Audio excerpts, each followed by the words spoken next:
Aujourd'hui, je vais parler de la prospérité au-delà de la richesse, OK? Mais je vais parler quand même de l'influence financière stratégique qui contribue à l'avancement du royaume de Dieu. Donc, ça nous ramène un peu à l'influence de l'Église de Jésus-Christ qu'on parle dans Ésaïe 60. On va y aller ce matin à partir du verset 1 à 3 qui nous dit « Lève-toi, brille, car ta lumière arrive et la gloire de l'Éternel se lève sur toi. » Il nous parle à nous « Lève-toi ».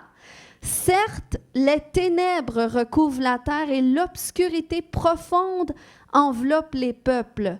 Mais sur toi, dis sur moi, l'Éternel se lèvera. Sur toi, sa gloire apparaîtra. Des nations marcheront à ta lumière et des rois à la clarté de ton aurore. Amen. Est-ce qu'on peut acclamer le Seigneur pour cette parole? C'est une promesse. Il dit que si tu te lèves, toi, en tant qu'enfant de Dieu, dans cette révélation de qui tu es, dans l'accomplissement des plans que le Seigneur a pour toi, sa lumière puis sa gloire vont se lever sur toi et ça va influencer d'autres à marcher après toi. Donc, c'est là l'influence du royaume de Dieu. OK? Puis quand ça parle de nations qui vont marcher à ta lumière, ça nous parle de groupes, d'individus ou même de territoires. OK? L'influence territoriale. Puis quand ça parle de rois, ça parle de gens influents de ce monde. Amen. Qui vont marcher à la lumière de la gloire de Dieu qui se lève sur toi. Ils vont être influencés par cette gloire-là que le Seigneur veut lever sur ta vie.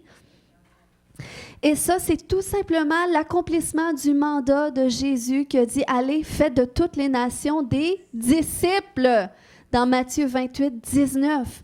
On s'entend que l'accomplissement de cette parole-là, que toutes les nations deviennent des disciples du Seigneur, c'est pas que toutes les nations viennent à l'Église, même si on aimerait ça. Mais c'est que dans chaque sphère de la société, nous, l'Église, parce que c'est nous, l'Église, qu'on puisse apporter le royaume de Dieu, de sorte que l'influence du royaume vienne aussi, affecte les gens, que les gens soient influencés à se conformer à la culture du royaume que nous, on apporte, parce qu'on se lève dans celle-ci, on marche dans celle-ci. Vous êtes avec moi ce matin? Donc, le Seigneur veut visiter chaque sphère de la société, les affaires, les médias, l'éducation, la religion, le gouvernement, la famille, les arts et le divertissement. Donc, nous, on est appelés à sortir des quatre murs de cette Église, puis on est appelés d'aller sur le marché du travail, à faire des choses comme tout le monde font, dans le sens qu'on est appelé, on peut aimer des sports, on peut aimer certains divertissements qui sont corrects, ou est-ce qu'on peut amener une influence du royaume? C'est comme quand mon beau-père Martin va sur un terrain de golf. Il amène le royaume de Dieu sur le terrain de golf. Fait qu'il peut apporter une influence, surtout quand il fait des bons coups. Les gens lui demandent « Hey, il y a quelque chose de spécial sur toi. J'aime ça jouer avec toi. » Puis c'est comme ça qu'il peut témoigner de Jésus, puis amener des âmes au Seigneur. Amen. Donc, dans cette conscience où est-ce que le Seigneur nous appelle à infiltrer chaque sphère de la société, c'est en ce sens que la prospérité financière peut devenir un outil, même une arme stratégique pour l'avancement du royaume de Dieu. Donc, on va voir ce matin, entre autres, que la prospérité financière ajoute à l'influence. C'est un fait qu'on voit dans la parole de Dieu. Le livre d'Ecclésiaste va nous partager une histoire qu'à un moment donné, dans une ville, il y a eu un soulèvement par un roi qui voulait détruire cette ville-là. Mais il y avait un pauvre dans la ville, un homme qui était pauvre, mais qui était sage, et à cause de sa sagesse, eh bien, il a sauvé la ville. Mais parce qu'il était pauvre, il n'y a personne qui s'est souvenu de lui. Donc, c'est le dénouement de l'histoire. Puis ça va nous dire à la fin de ce passage-là, dans Ecclésiaste 9:16, juste à la fin, que cependant la sagesse du pauvre est méprisée et ses paroles ne sont pas écoutées. Donc, c'est en ce sens-là que la prospérité financière ajoute à l'influence. Sinon, la pauvreté peut justement empêcher l'influence. Ensuite, la prospérité financière affecte les domaines spirituels. On voit, par exemple, dans l'histoire de Actes 19, qu'il y a eu, tu sais, quand il y a eu un gros réveil à Éphèse, que Paul était là, prêchait la parole de Dieu, apportait l'évangile du royaume, il y a eu un petit problème à un moment donné qui s'est soulevé parce que, vu qu'il prêchait l'évangile puis que les gens se convertissaient, dans un endroit où est-ce qu'il fabriquait des temples à la déesse Diane, ça l'a perturbé un peu l'économie parce que là, les gens qui se convertissaient, évidemment, ils lâchaient aussi ces travaux-là qu'ils faisaient. Donc, vous voyez comment est-ce que ça affecte les domaines spirituels, l'argent, là où est-ce qu'elle est investie. Ensuite, Dieu donne le pouvoir, on voit ça dans sa parole, d'acquérir des richesses comme signe de son alliance et aussi outil d'influence du royaume. Maintenant, pour restaurer la bénédiction de la prospérité, parce que c'est une bénédiction, c'est une promesse, puis s'en servir comme arme, eh bien, il y a des principes à observer. Il y a des forteresses à renverser. C'est comme le prophète Jérémie. Avant de planter et de bâtir, il y avait besoin d'arracher et d'abattre. C'est pour ça que des fois, c'est bon de regarder à notre vie, voir est-ce que l'ennemi a des droits sur ma vie qui m'empêchent de jouir de la plénitude de qu'est-ce que Dieu a pour moi. Puis c'est important de comprendre, OK, que la prospérité financière, ça ne signifie pas la richesse, mais plus un état d'abondance. Puis un état d'abondance qui affecte tous les domaines de notre vie, OK? Donc, autant la santé ou notre situation en général. C'est ça de prospérer, c'est un état d'abondance générale. Puis c'est ce que la parole de Dieu va nous dire dans 3 Jean 2:1. Qui dit « Bien-aimé, je souhaite que tu prospères à tous égards et sois en bonne santé comme prospère l'état de ton âme. » Ensuite, état d'abondance, ça touche aussi au domaine des richesses. Ça peut vouloir dire une augmentation des richesses ou un heureux développement, OK? Une production d'une entreprise, par exemple, ou d'une situation de vie personnelle. 2 Corinthiens 9:8 le soulève en disant « Dieu peut vous combler de toutes sortes de grâces afin que, possédant toujours en toutes choses de quoi satisfaire à tous vos besoins, vous ayez encore en abondance. » Dis avec moi « abondance » pour toute bonne œuvre. Je sens qu'il y a des gens qui doivent noter ce verset-là pour le déclarer sur leur vie jusqu'à ce qu'ils voient se manifester. Donc ça, c'est un objectif qui est biblique et qui est stratégique aussi pour l'influence du royaume. Le Seigneur veut nous amener à cet état d'abondance afin qu'on ait de quoi satisfaire tous nos besoins parce que c'est normal qu'on ait des besoins. Mais il veut qu'on n'en ait pas juste pour nos besoins, mais encore en abondance pour toute bonne œuvre. Donc, c'est sa volonté. Mais comme je disais tout à l'heure, pour que ce soit notre partage, il se peut qu'on ait besoin de renverser des forteresses. Puis pour ça, eh bien, il faut prendre conscience des mentalités qu'on a adoptées associées au domaine financier. Des mentalités qui peuvent être le résultat d'un héritage générationnel ou des expériences qu'on a vécues, et je vais vous en citer quelques-unes tout à l'heure. Mais avant, j'aimerais qu'on comprenne que oui, il y a une portion humaine à la façon qu'on peut voir les finances, mais aussi une portion qui est spirituelle derrière ça. Parce que Lorsqu'on passe en revue, par exemple, au travers des Écritures, les différents dieux étrangers qui étaient adorés dans les nations, une raison de les adorer était pour favoriser leur prospérité financière. On voit l'exemple avec Baal, qui était adoré pour la prospérité agricole, économique. Puis on sait que le peuple d'Israël, il se détournait tout le temps de Dieu finalement, puis il se tournait vers les dieux des autres nations. Et c'était aussi les raisons qui les animaient. Et ils cherchaient à se confier dans des dieux qui pouvaient toucher, qui pouvaient voir, mais qui n'avaient aucun pouvoir finalement sur leur vie. On voit Astarté, cette déesse-là qui était la déesse de la fécondité, du luxe, de la sensualité aussi. Donc, pour le luxe et pour les terres fécondes et tout ça, elle était adorée.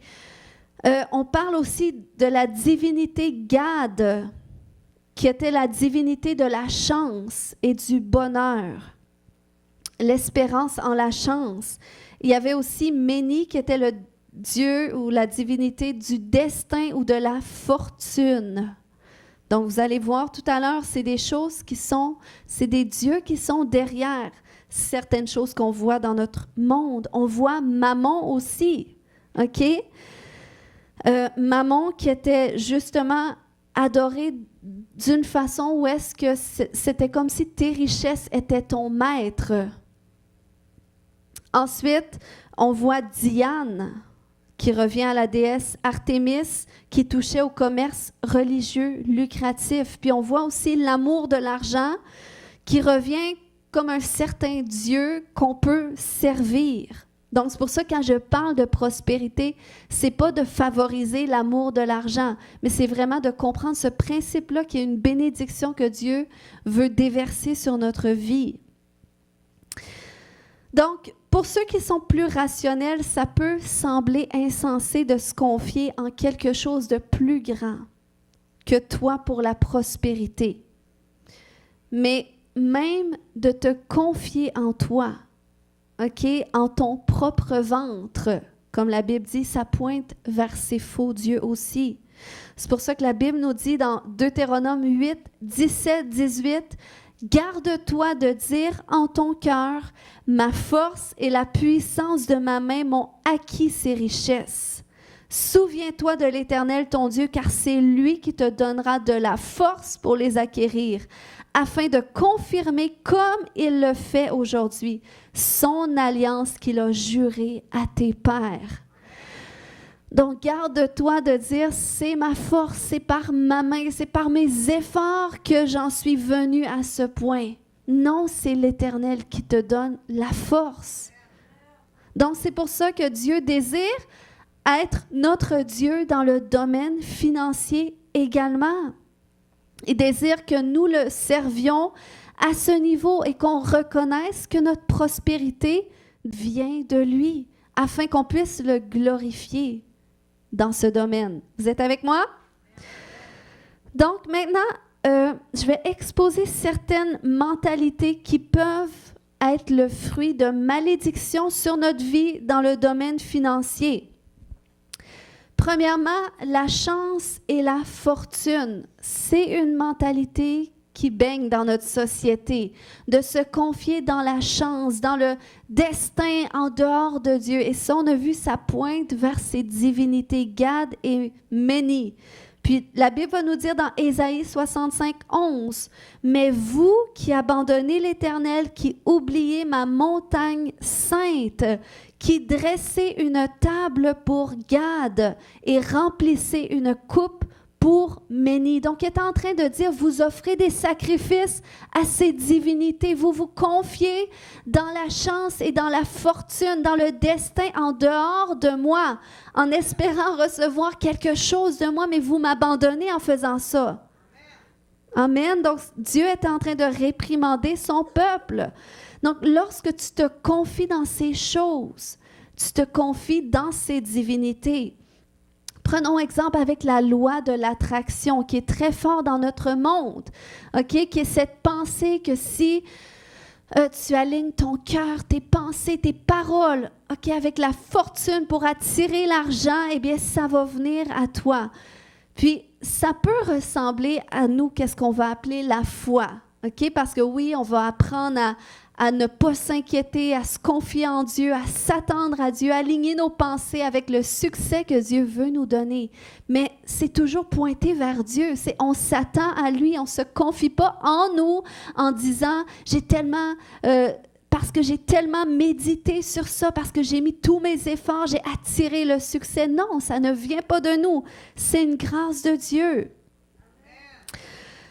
D'autres choses qui sont plus concrètes, quand tu te confies dans la loterie en espérant gagner le gros lot, c'est ça, la chance, la fortune. La loterie, ça en fait partie. Mais c'est une grande déception, OK?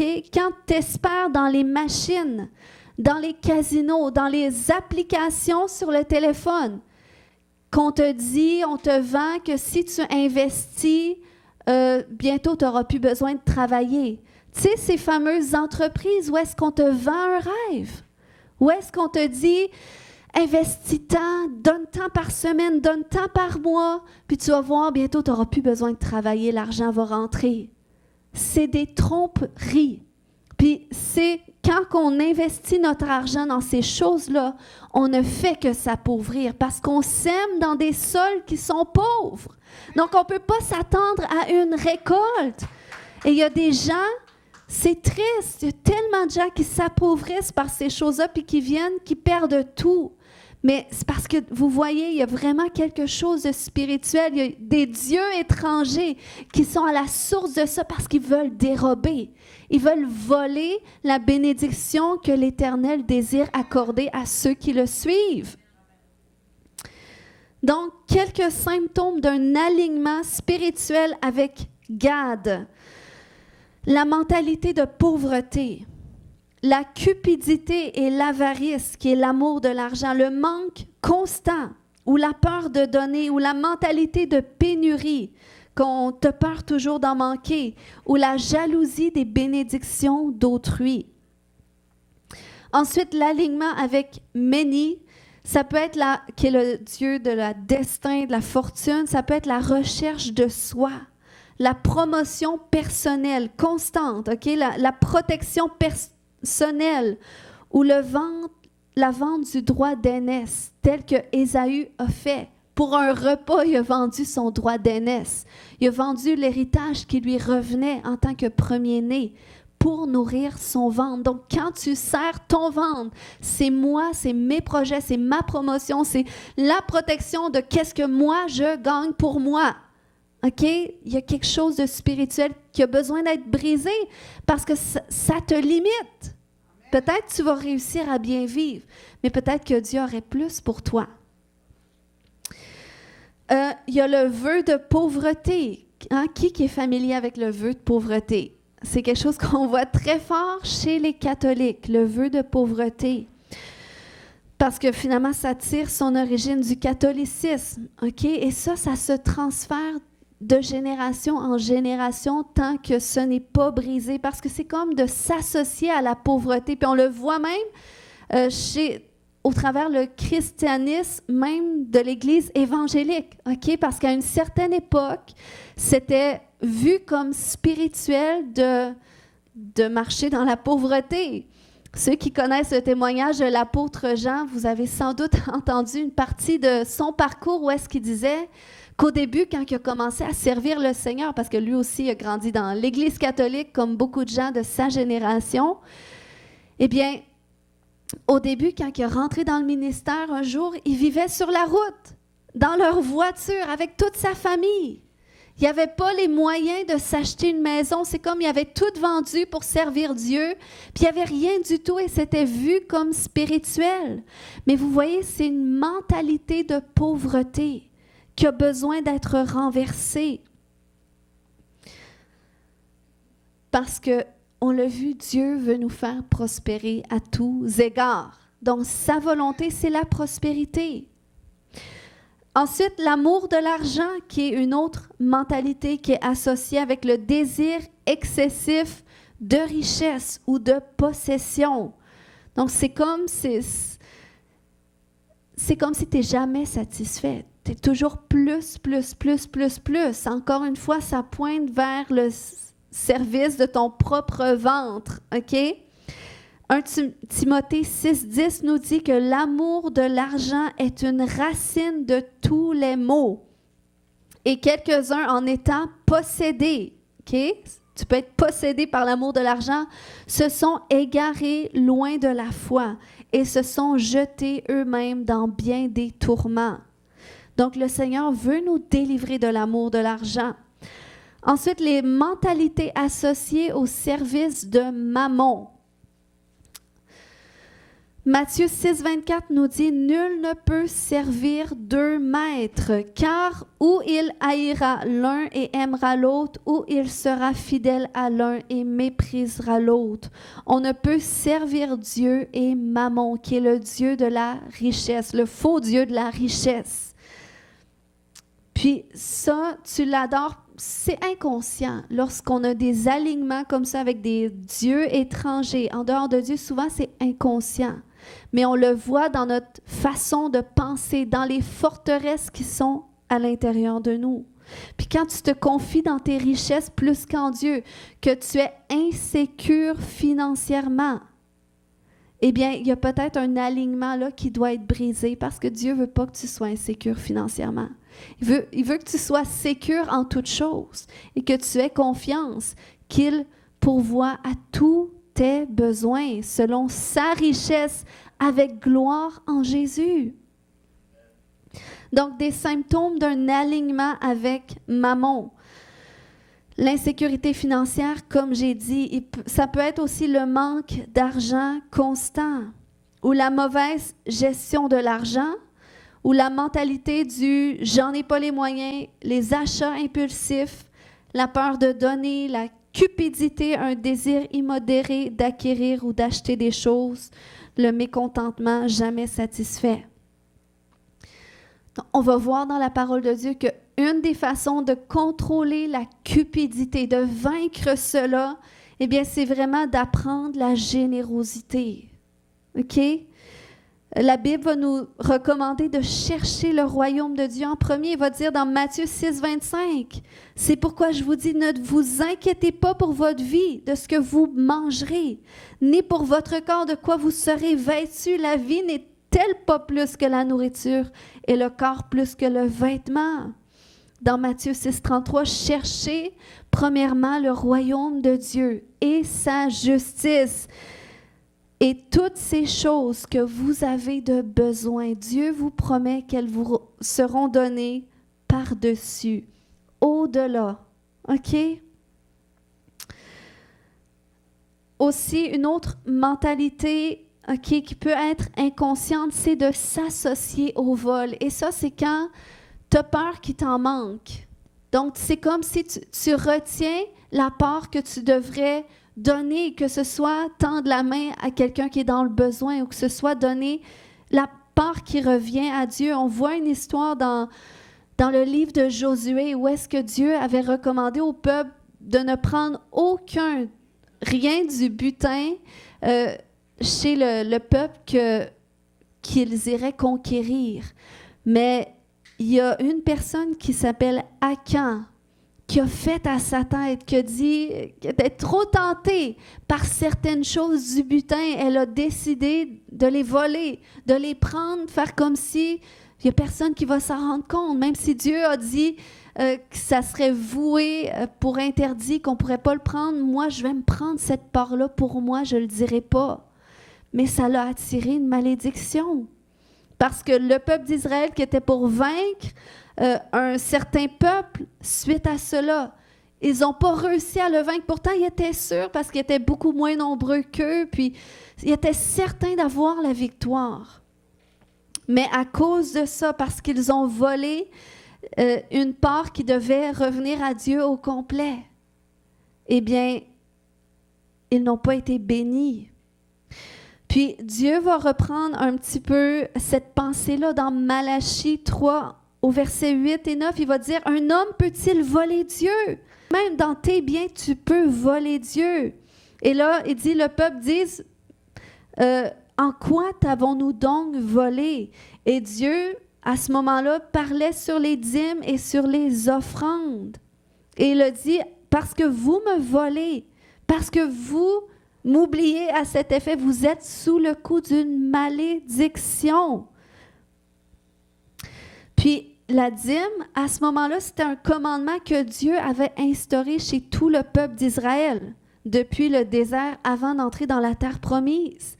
Il avait dit que dans le fond, le 10e de tout ce qu'il récolterait, tant au niveau des champs qu'au niveau du bétail, il y a 1/10 qui appartiendrait à Dieu. Puis la façon de le donner à Dieu, c'était de l'amener à ceux qui étaient au service du temple de Dieu, à la tribu des Lévites. Donc, il devait aller leur porter 1/10 de leur récolte. Mais à un moment donné dans l'histoire, ils ont arrêté de faire ça. Puis qu'est-ce que ça a fait? Ils ont commencé à se confier dans d'autres choses qu'en Dieu, en s'attendre à la chance, la fortune, au destin en dehors de Dieu. Quand Dieu dit, si vous observez, qu'est-ce que je vous commande? Eh bien, c'est ça qu'il va dire un peu plus loin, je vais menacer le dévoreur.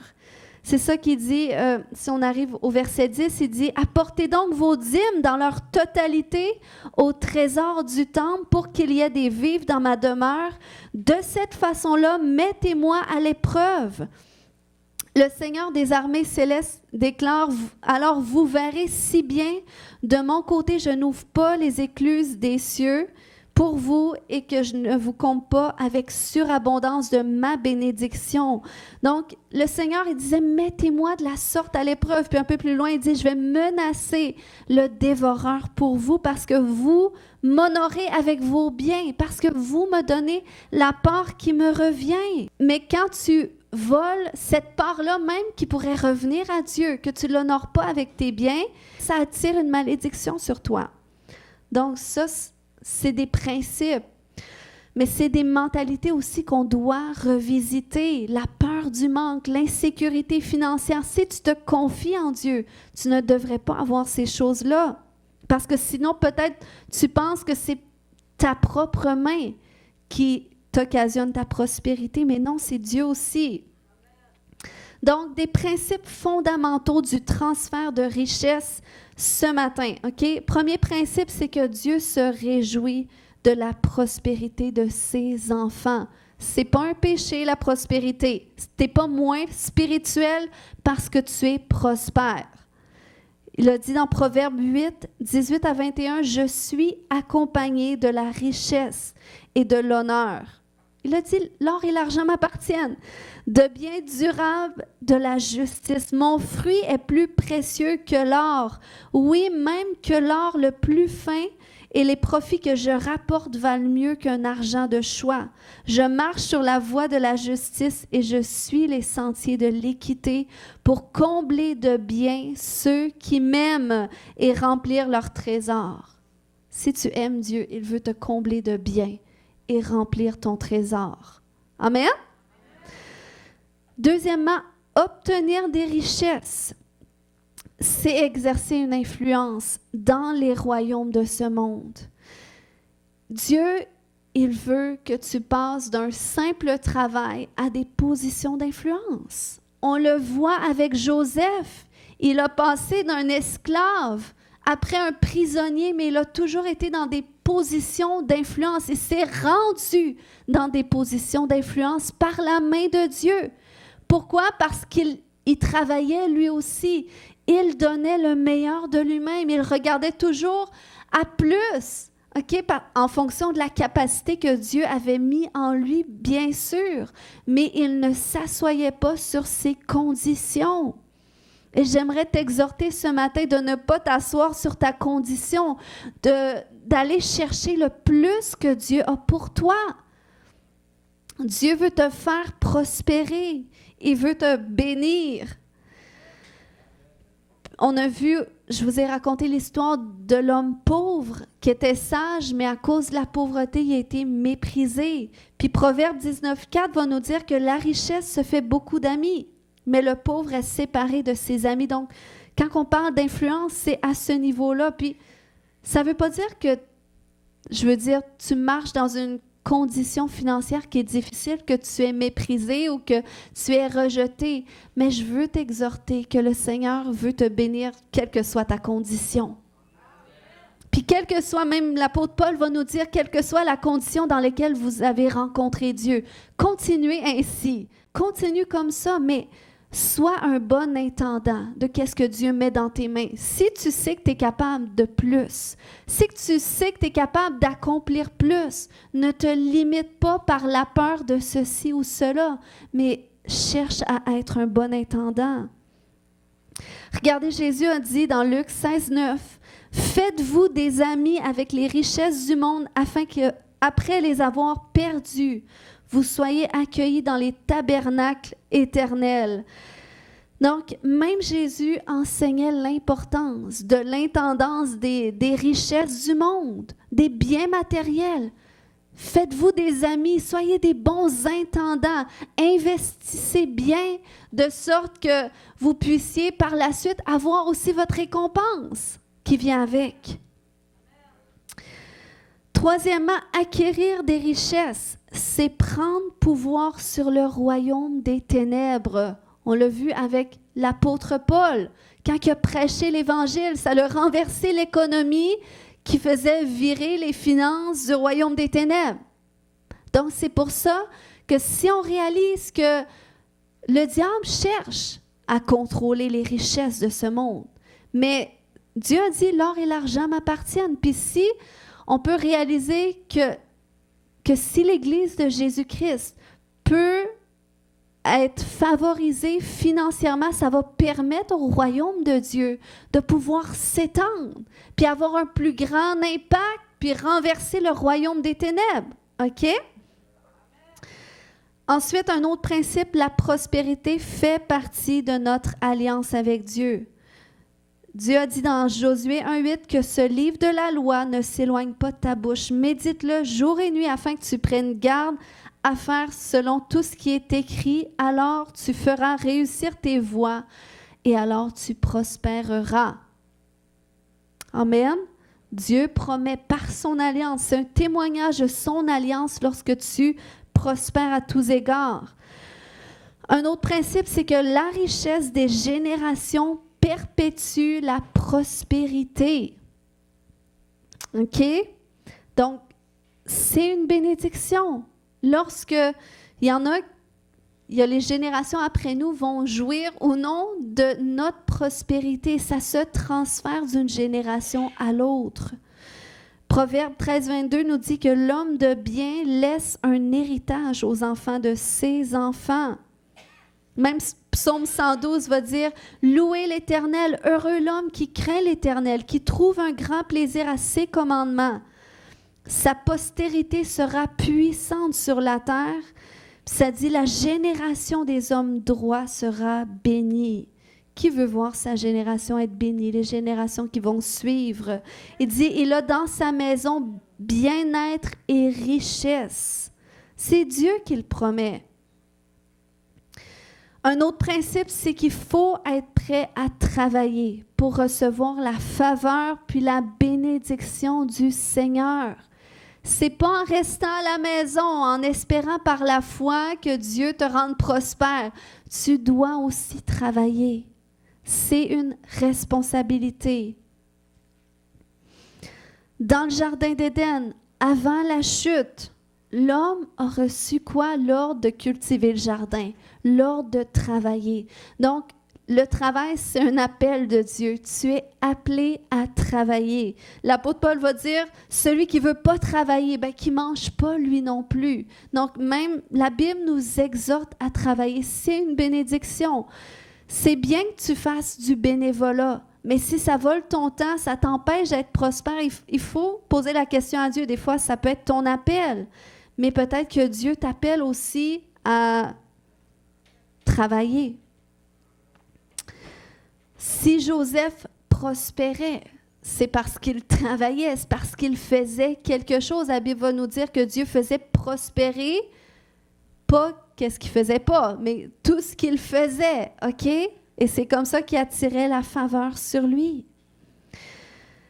Ensuite de ça, il faut comprendre et mettre en pratique les principes bibliques qui concernent les dons. OK? On a, par exemple, la dîme qui est 10%. Allez voir dans la parole de Dieu les enseignements par rapport à ça. Où est-ce que Dieu disait de mettre 1 dixième de leur récolte, de le donner à Dieu, au service du temple, à la tribu qui travaillait à son service. Parce que ça, c'est la part qui revient à la maison spirituelle.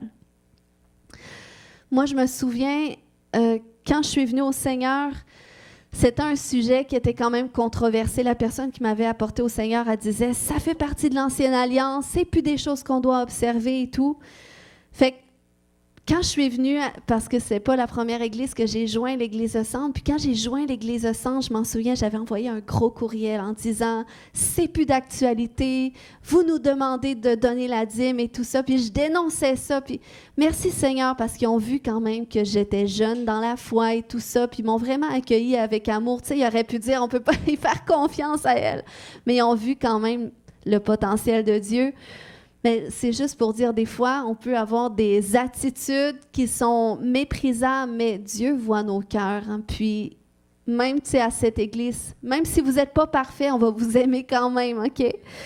Puis, ils m'ont accueilli et aimé quand même, mais moi, j'étais contre ça. Puis, il reste quand même que j'étais généreux. Je suivais l'église en ligne, je faisais des dons en ligne. Mais pour moi, je me disais, je ne veux pas donner 1 dixième de ma paye à l'église. Puis je dénonçais ça et tout. Puis jusqu'à temps où est-ce que c'est comme si le Seigneur m'a dit, écoute, même si tu n'es pas sûr que c'est de moi de faire ça, c'est comme si le Seigneur me disait, fais-le quand même par honneur au fait qu'il demande. Fait que c'est comme si le Seigneur m'a amené à le faire par principe d'honneur. Puis j'ai dit, OK, ben je vais te mettre à l'épreuve. Tu nous dis dans ta parole, mettez-moi à l'épreuve, fait que je vais te mettre à l'épreuve, voir si c'est vrai, que je vais être plus bénie en te donnant plus. Et croyez-le ou non, j'ai jamais vécu d'insécurité financière. On dirait que le fait de donner ça à Dieu, tu sais, c'est comme quand tu donnes du temps pour prier. Est-ce qu'après ça, tu as un fardeau parce que j'ai prié, il me manque de temps, puis là, tu es frustré. Non, parce que c'est comme si tout le reste de ton temps est encore plus béni, parce que tu as mis Dieu en premier. Mais c'est la même chose financièrement.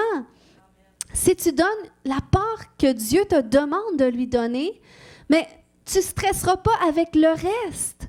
Mais il suffit d'être un bon intendant, parce que c'est pas mieux non plus de tout donner, de t'appauvrir. Donc, c'est pour ça, un peu comme on le fait avec les impôts qui vont chercher un pourcentage. C'est ce qui est le plus juste, de donner un pourcentage à Dieu. Puis demande-lui qu'il te révèle, lui, qu'est-ce qu'il veut que tu fasses. OK? Ensuite, au niveau des offrandes, c'était aussi quelque chose qui était demandé dans l'Ancien Testament. C'était des sacrifices d'action de grâce. Donc, en reconnaissance à qu'est-ce que Dieu faisait, à sa bénédiction, peu importe, t'offrais des sacrifices. Donc, ça, c'est en plus du dixième de ta récolte. Et ça représente des offrandes que Dieu peut t'appeler à faire. Des fois, ça peut être, il y a un invité qui vient à l'église, ou ça peut être, le Seigneur t'appelle à bénir quelqu'un, comme ça. C'est une offrande que tu fais, c'est volontaire. Ensuite, la Bible va nous parler des prémices. OK? Que ça, c'était le fruit des premières récoltes. Ou aujourd'hui, ça pourrait se traduire dans la première vente, première commission. Il y a des églises qui observent ça. Ça nous dit dans Proverbes 3, 9 et 10, « Honore l'Éternel avec tes biens et avec les prémices de tous tes revenus. Ainsi tes greniers seront remplis d'abondance et tes cuves regorgeront de mou. » Ensuite, l'aumône, ça, c'était donner aux pauvres. Donc, ça, c'est en dehors de ces autres principes qu'on a abordés. Et ça, c'est comme, tu sais, quand Dieu dit que ta main droite ne sache pas qu'est-ce que ta main gauche a donné. Ça, c'est quand tu donnes aux pauvres, tu donnes à celui qui est dans le besoin. Oui, ça peut être de l'argent, mais ça peut être aussi donner un repas, prendre soin des démunis. Regardez, Proverbe 28, 27 nous dit, « Celui qui donne aux pauvres ne manquera de rien. Mais celui qui cache ses yeux sera malédiction. » Proverbe 19, 17, « Celui qui a pitié du pauvre prête à l'Éternel, et il lui rendra ce qu'il a donné. » Tout ce que tu donnes pour Dieu, Dieu le voit, puis tu prêtes à Dieu. Tu prêtes à Dieu, donc c'est là notre confiance, c'est là qu'on doit lui faire confiance. Avec tout ce qu'on possède, tout ce qu'on a en notre possession, on doit apprendre à ce que Dieu soit le Dieu qu'on serve. S'il y a des insécurités, s'il y a des peurs qui sont là, s'il y a des limitations, il faut les adresser. Parce que c'est ce qui va nous limiter puis qui attire la malédiction de l'ennemi, qui attire le dévoreur. Donc, on sert un Dieu fidèle, un Dieu qui désire qu'on observe ce principe de semence et de récolte. Et si nous voulons jouir de la plénitude de sa prospérité, eh bien, on doit briser toutes ces associations, peut-être qui sont parfois générationnelles.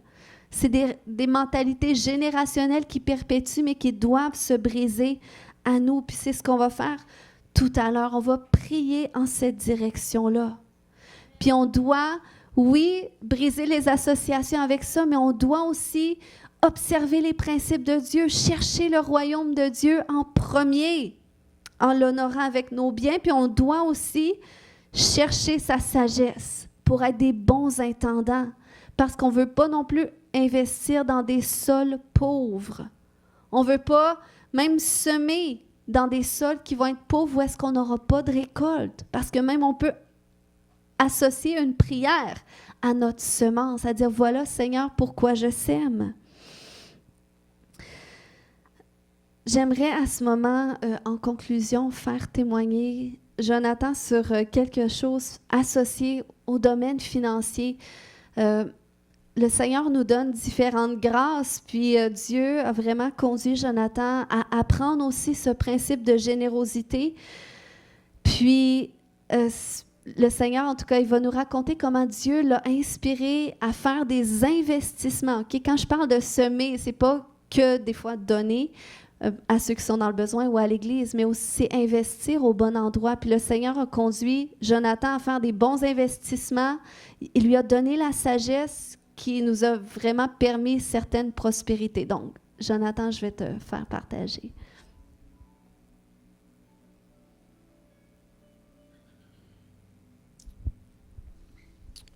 Bon matin, peuple de Dieu, fidèle et prospère. Amen. Dis à ton voisin, tu es prospère. Mais tu ne le sais pas encore. Amen. Non, c'est un privilège ce matin. Pasteur Léane m'avait demandé de pouvoir partager un petit peu. Pour ceux qui me connaissent, je suis son mari. Puis, oui, en toute honnêteté, quand elle parlait de mentalité au début, quand on s'est connus, j'étais un peu comme elle, justement, parce que dans le fond, elle parlait un petit peu de l'héritage du passé, d'être, tu sais, vivre comme un pauvre, là. Chaque chose qu'on a, ben, on veut le garder pour nous autres, pour justement pas le partager aux autres parce qu'on veut prospérer, mais en fin de compte, quand ça finit, c'est qu'on reste toujours au même point. On ne prospère pas, on est dans la misère. Parce que j'ai eu des bons travails, j'ai eu dans le passé beaucoup de choses, mais si j'aurais eu la sagesse de Dieu, je serais encore bien plus riche aujourd'hui. Mais Dieu avait un plan aujourd'hui parce que, veut pas, v'là 10 ans, quand j'ai connu un peu Pasteur Léane, justement, ma mentalité elle a changé justement avec Dieu, en connaissant sa parole. Et je sais que ça passe par 3 étapes. C'est la fidélité, ça c'est important. L'obéissance à ses commandements, puis justement avoir la foi à sa parole. Parce que c'est important, parce qu'il y a des choses que l'ennemi a vraiment inculquées dans beaucoup de personnes, c'est que l'ennemi est bon pour condamner. Vous êtes dans une situation peut-être pas facile, ben l'ennemi va vous dire justement, tu as fait des mauvais choix, tu n'as pas été fidèle, tu as fait des choses qui étaient justement pas correctes. Puis Dieu dit le contraire, parce que Dieu est là pour justement nous faire prospérer. Puis au début, justement, j'avais de la misère aussi un peu à la dîme, aux offrandes. Donner de l'argent, pour moi, c'était... Je l'avais dit à Pasteur Léandre, moi, je ne donnerai jamais plus que tant. Parce que pour moi, c'était pas quelque chose que... C'était humainement. C'était pas quelque chose qui venait vraiment spirituellement. Puis, j'ai compris aujourd'hui que c'est le contraire. C'est vraiment le contraire parce que quand tu donnes aux autres, tu donnes à des gens qui sont dans le besoin, tu donnes à l'Église. C'est que si j'aurais pas donné à l'Église, aujourd'hui, on n'aurait pas l'Église qu'on a là, justement aujourd'hui. Puis, même donner aux autres des offrandes, c'est donner du temps aussi. T'sais, on n'a pas toujours le temps, mais on peut justement être, comme on dit, un peu donner notre temps. On peut, oui, faire du bénévole, mais il faut travailler aussi. C'est important. Puis, la manière où ce que le Seigneur m'a fait vraiment prospérer, c'est qu'à certains moments où ce que Dieu me disait, vas-y. C'est comme un amené, on avait eu une maison qu'on a achetée à la campagne, on avait un terrain à côté, puis elle était disponible pour justement une construction, mais avec la CPTAQ, c'était pas facile parce que c'était agricole. Mais on a gagné, puis on a, grâce avec Dieu, ça a pris 2 ans, on s'est battu, mais il nous a fait prospérer quand même c'est quand même 35 000, c'était 35 000 qu'on ramasse de même. Puis après ça, on avait une auto que dans le temps du COVID, où ce que l'électrique, c'était possible de faire de l'argent, ben j'ai fait énormément d'argent. Puis au début, c'est drôle parce que on n'avait même pas le moyen de s'acheter une voiture neuve. Puis l'apôtre Jean nous disait, ben il ne faut pas que tu sois esclave des dettes. Puis pour moi, une voiture neuve, acheter cash, c'est impossible, mais on l'a fait. Là, 3 ans, ça a été un miracle, on l'a eu. Là, 2 ans. Puis, il y a beaucoup de choses comme ça qui a fait que Dieu nous a fait prospérer dans des choix qui, écoute, il y en aurait tellement à dire, mais ça passe vraiment par la fidélité.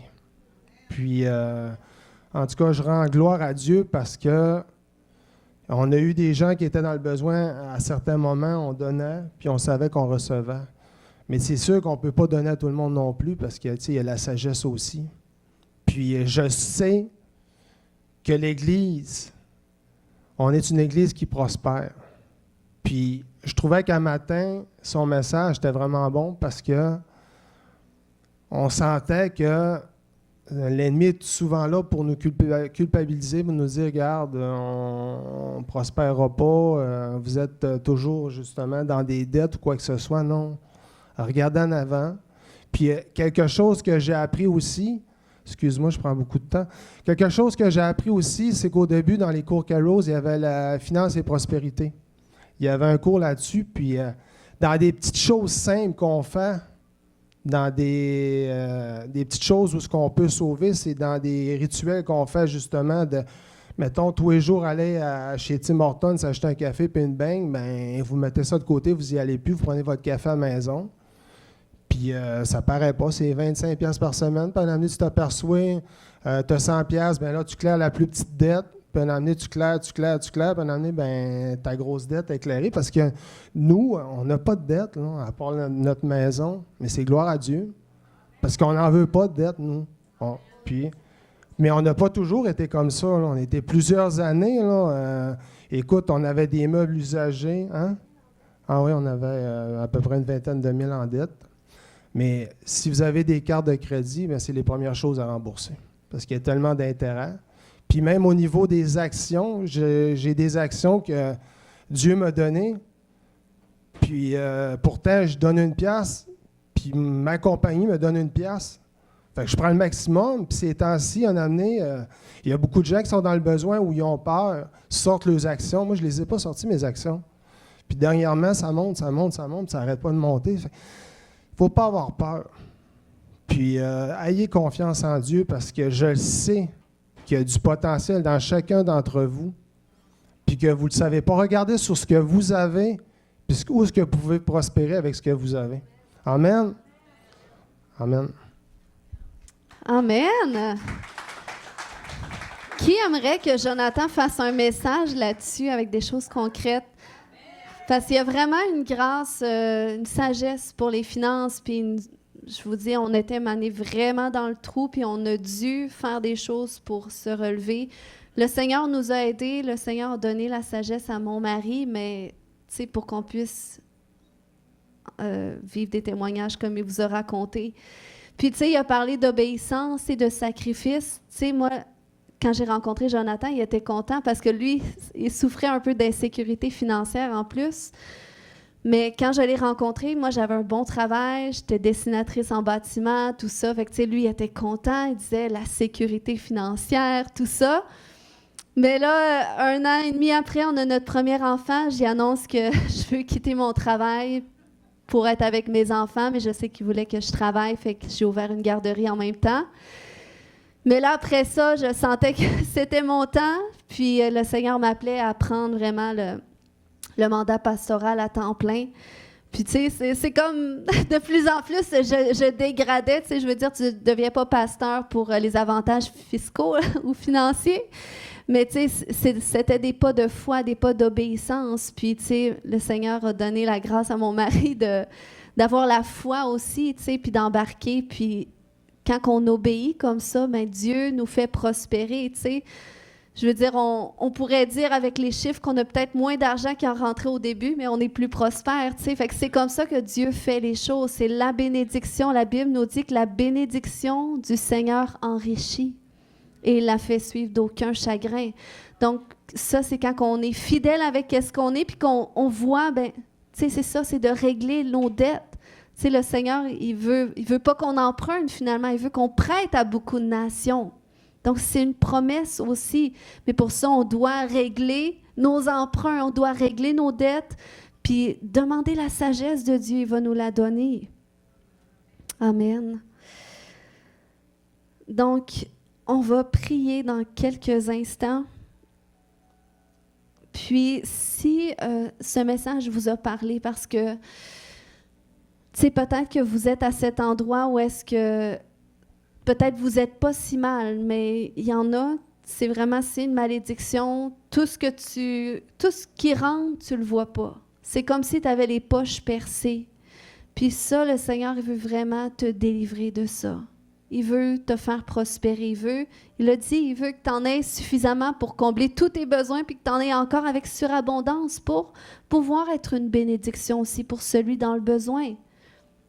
Donc, si ce matin, tu sens que le Seigneur veut faire une œuvre à ce niveau-là, on va prier, puis on va s'attendre avec toi qu'il y a un miracle qui va se produire dans ta vie. Parce que moi, je souhaite que chaque personne ici rentre dans son appel, rentre dans la plénitude de son potentiel divin. Que tu accomplisses tout ce que le Seigneur a pour toi sans aucune limitation. Comme Joseph. Je crois qu'il y a des Joseph dans ce lieu et des Joséphines aussi. Amen. Fait que, est-ce qu'on peut se lever tout le monde ensemble et on va prier?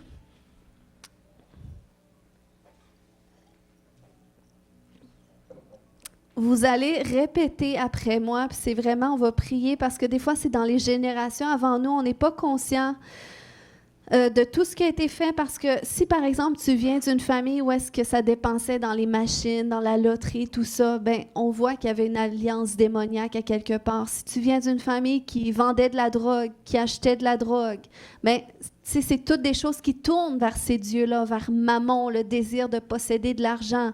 Donc, si dans ta famille, on a dépensé pour des objets occultes ou pour des personnes dans l'occultisme, eh bien, c'est aussi des alignements démoniaques qui peuvent avoir des conséquences sur ta vie. Fait qu'on va briser ça ce matin. Tu vas dire avec moi, j'annule dès maintenant tous les pactes, serments, vœux et malédictions au nom de Jésus. Je renonce à tout bénéfice que j'ai reçu d'un contrat ou d'une alliance démoniaque, directement ou par l'intermédiaire de ma lignée. J'annule tout échange effectués avec des démons pour obtenir du pouvoir, de l'influence, de l'argent, des biens, de la protection, de la fertilité, des faveurs ou quoi que ce soit d'autre. Je retire toutes les dédicaces de ma lignée nous liant aux démons de quelque manière que ce soit. Je rejette toute transmission que j'aurais pu recevoir et je me repens de tout argent semé, de toute loyauté donnée ou de toute idolâtrie envers l'homme.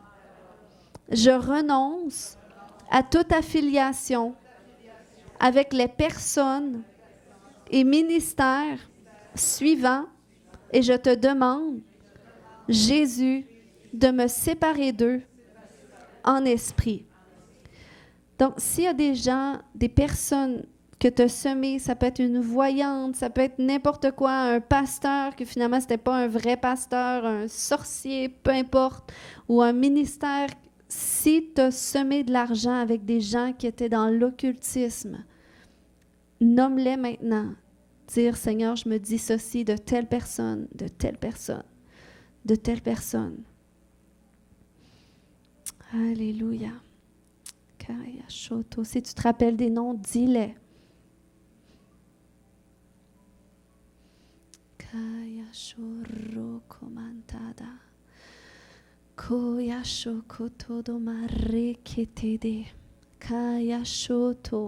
Tu peux dire, je leur rends ce qui leur appartient et je reçois en retour ce qui m'appartient. Dernière prière, je me repens de tout matérialisme, convoitise, avidité, égoïsme et sentiment de prétention. Je me repens et renonce à Mammon, à Gad, à Méni, à l'amour de l'argent, à la mauvaise gestion financière et à servir mon propre ventre. Je rejette tout esprit de pauvreté et toute mentalité associée. Amen. Alléluia. Maintenant, je vais prier quelques instants. Dans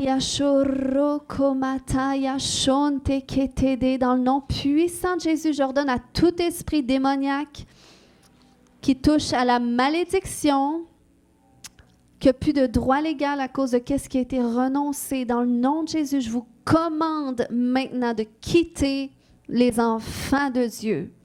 Alléluia. Je